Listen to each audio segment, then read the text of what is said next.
नमस्कार दोस्तों, मेरे यूट्यूब चैनल में आपको स्वागत है। दोस्तों मैं बता दूं कि डीआरडीओ एमटीएस का जो है वो फॉर्म भरा गया था, जिसका एडवर्टाइजमेंट नंबर है डीआरडीओ एंट्री टेस्ट 2019-20 एमटीएस। तो डीआरडीओ का फुल फॉर्म होता है defence research and development organisation, ministry of defence और गवर्नमेंट ऑफ इंडिया के अंदर आता है। इसमें रिक्वायरमेंट के लिए 1817 पोस्ट था, वैकेंसी था। किसके लिए? तो मल्टीटास्किंग स्टाफ के लिए। ठीक है। और इसका जो है ऑनलाइन एप्लीकेशन स्टार्ट हुआ था 23 दिसंबर यानी 23 दिसंबर 2019 से। और इसका सबमिशन का लास्ट डेट था, क्लोजिंग डेट था तुम्हारा आपका 23 जनवरी 2020 तक का। तो इसका तो काफ़ी पहले ही इसको भरा जा चुका है, यानी 2019 में ही भरा जा चुका है। और 2020 में इसका एग्ज़ाम होना था, लेकिन कोविड के कारण, जैसे कि कहा जा रहा है कि कोविड के कारण नहीं हो पाया। लेकिन 2021 आ चुका है और इसका अभी तक कोई ऑफिशियल नोटिफिकेशन नहीं है, ना ही एडमिट कार्ड के बारे में कोई जानकारी इसके ऑफिशियल वेबसाइट पे कि कब से इसका एग्ज़ाम होने वाला है। लेकिन आशा है कि जल्दी ही इसका एडमिट कार्ड वगैरह जो है वो डाउनलोड होना स्टार्ट होगा। इसके लिए डीआरडीओ एक नोटिफिकेशन जारी करेगी।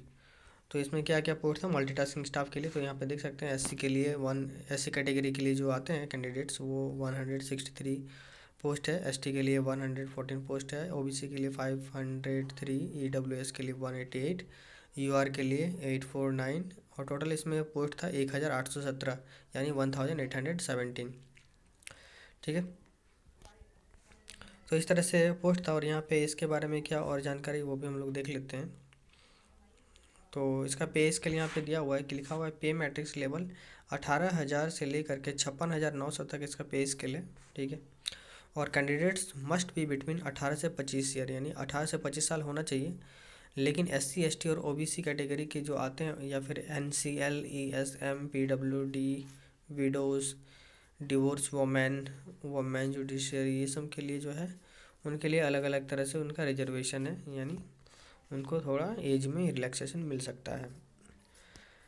और तो ये चीज़ है। और इसके बारे में और यहाँ पे क्या है कि ये नेशनलिटी इंडियन होना चाहिए।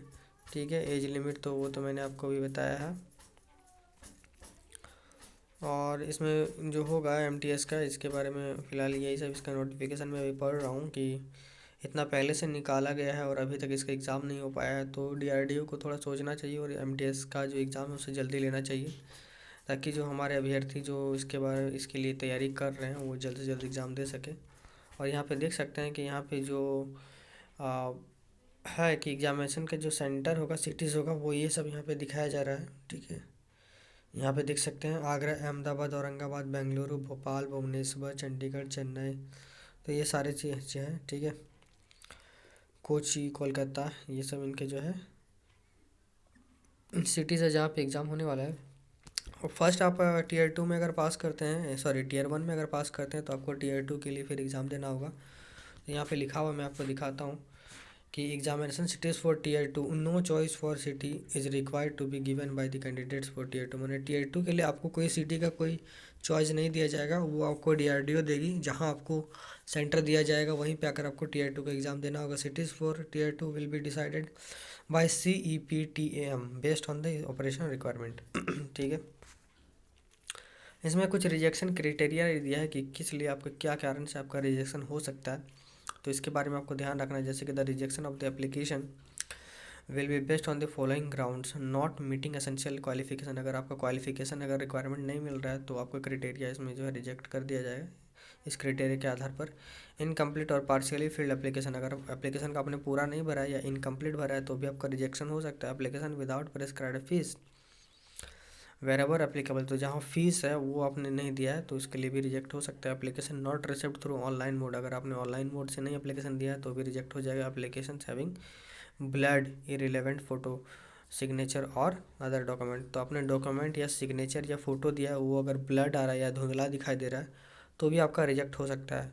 और क्या लिखा हुआ अंडरगो और average age a crucial date of eligibility, तो एलिजिबिलिटी का जो आपका एवरेज डेट है वो डेट होना चाहिए। अगर डेट से बाहर है तो भी आपका रिजेक्शन हो सकता है। Only one online application is applicable is to be submitted by the candidate. एक आदमी को एक ही एप्लीकेशन डालना है। ठीक है। अगर एक कैंडिडेट अगर एक से ज़्यादा एप्लीकेशन डालता है तो उसका रिजेक्शन हो जाएगा। If a candidate submits more than one application successfully for the post only the latest application applicable. Date of examination and admit card, तो यहाँ पे लिखा हुआ है कि एग्जामिनेशन का डेट कब है। तो यहाँ पे थोड़ा सा पढ़ लेते हैं कि date of examination and admit card tier 1 and tier 2, the date of the exam will be published on website letter.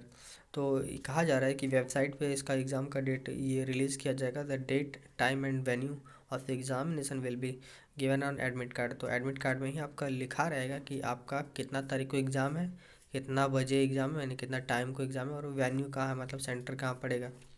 The e admit card will be available on our website. तो वेबसाइट में आपको मिलेगा, कहाँ पे मिलेगा, www.drdo.gov.in पे जाकर login करके आप अपना DRDO MTS का जो है एडमिट कार्ड वो डाउनलोड कर पाएंगे। फॉर डाउनलोड प्रिंट करना होगा, ठीक है, 2 वीक्स प्रायर द एग्जामिनेशन, यानी एग्जामिनेशन जिस डेट को होगा उससे 2 सप्ताह पहले ही आप एडमिट कार्ड डाउनलोड कर पाएंगे। Admit cards will not be send by the post, ये पोस्ट के थ्रू से आपको सेंड नहीं किया जाएगा, बल्कि आपको कैफ़े में जा करके डाउनलोड करना होगा। Candidate must print the admit card and carry it for appearing in examination. तो आपको क्या कहा जा रहा है कि एडमिट कार्ड को आपको प्रिंट करना होगा और एग्जामिनेशन जहाँ पे है वहाँ पे आपको अपीयर होगा उसके साथ वैलिड ओरिजिनल फ़ोटो आईडी, और साथ ही साथ आपका फ़ोटो आईडी रहना चाहिए, वैलिड फ़ोटो, जैसे कि mentioned in the application form is mandatory with admit card to appear in the examination. जैसे कि आधार कार्ड हो गया या पेन कार्ड हो गया, ठीक है, तो उसमें आपका डेट वगैरह सारा मिलना चाहिए, कि डेट ऑफ बर्थ वगैरह सारा मिलना चाहिए, फ़ोटो क्लियर रहना चाहिए।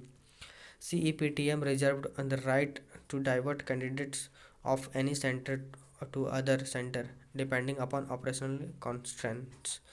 तो जो एग्ज़ाम होगा उसमें अगर आपने जो सेंटर, जैसे कि आपने पटना सेंटर चुना है, लेकिन DRDO को, यानी या फिर बोल सकते हैं कि CEPTM को ये रिजर्व्स है, ये अधिकार है कि वो आपका सेंटर को पटना से किसी दूसरे जगह पे चेंज करे, ठीक है, तो वो उस पर डिपेंड करेगा।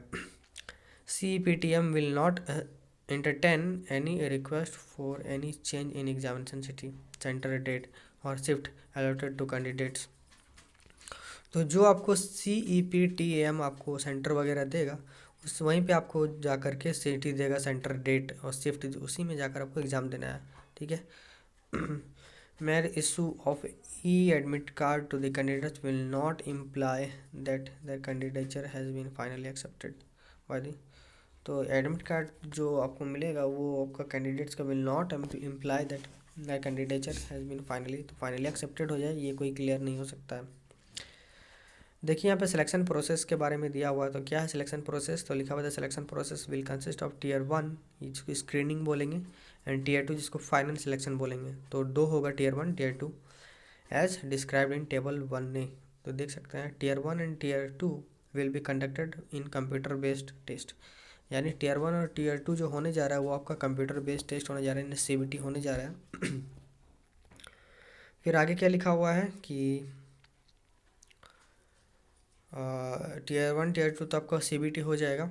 उसके बाद tier 1 and tier 2 will consist of objective type multiple choice, ठीक है, तो ये जो होगा आपको ऑब्जेक्टिव टाइप का होगा मल्टीपल चॉइस का, ठीक है।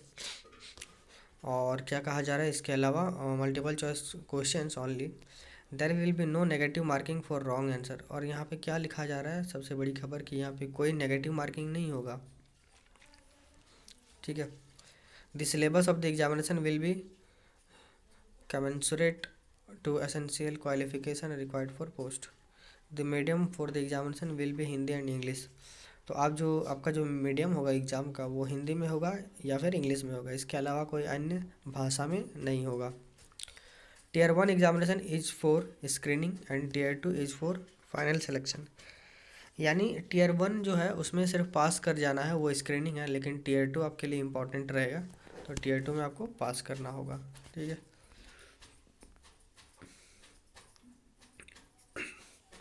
और यहाँ पे देख सकते हैं कि टीयर 1 के लिए जो जिसे स्क्रीनिंग कहा गया है, तो जो स्क्रीनिंग होगा उसमें आपका क्या क्या स्कोप ऑफ एग्जामिनेशन रहेगा, तो जनरल इंटेलिजेंस एंड रीजनिंग रहेगा। और जनरल इंटेलिजेंस है रीजनिंग जो रहेगा इसमें टोटल 35 क्वेश्चन रहेगा और मैक्सिमम मार्क रहेगा 35। और अगर बात करें तो इसके बाद जनरल अवेयरनेस रहेगा जिसमें 30 क्वेश्चंस रहेगा और मैक्सिमम मार्क मिलेगा आपको 30। और इसके बाद बोले तो quantitative aptitude and numerical ability यानी मैथ्स रहेगा जिसमें 35 क्वेश्चन रहेगा, मार्क्स मिलेगा आपको 35। यानी टीयर 1 के लिए टोटल आपको टाइम कितना मिलेगा 90 मिनट, यानी 90 मिनट में आपको 100 क्वेश्चन सॉल्व करना होगा। और अगर आप टीयर 1 यानी स्क्रीनिंग अगर पास कर जाते हैं तो आपको टीयर 2 के लिए भेजा जाएगा जिसको बोलेंगे फाइनल सिलेक्शन, जिसमें जनरल साइंस रहेगा और इसमें 40 क्वेश्चंस रहेगा और मार्क्स मिलेगा 40। जनरल मैथ रहेगा जिसमें 40 क्वेश्चंस रहेगा और मार्क मिलेगा 40। और जनरल इंग्लिश रहेगा जिसमें 20 क्वेश्चन रहेगा, इसमें भी मार्क्स मिलेगा 20, यानी टोटल 100 इसमें क्वेश्चन रहेगा और 100 मार्क्स का रहेगा और सेम टाइम मिलेगा यानी 90 मिनट मिलेगा। ठीक है, तो टीयर 1 यानी स्क्रीनिंग पास करके आपको टीयर 2 के लिए यानी फाइनल सिलेक्शन के लिए आपको पास करना है, तभी आपका सिलेक्शन हो पाएगा। ठीक है, तो ये जो भी था क्राइटेरिया ये मैंने बताया, और एमटीएस का जब भी नोटिफिकेशन आएगा तो मैं आपको इसी चैनल पे बता दूंगा। इससे पहले आप अगर मेरे चैनल में नए हैं तो चैनल को सब्सक्राइब कर लें, दोस्तों के साथ शेयर करें तथा बेल आइकन को प्रेस करें ताकि आने वाले वीडियोज़ की आपको जानकारी मिल सके। तब तक के लिए धन्यवाद।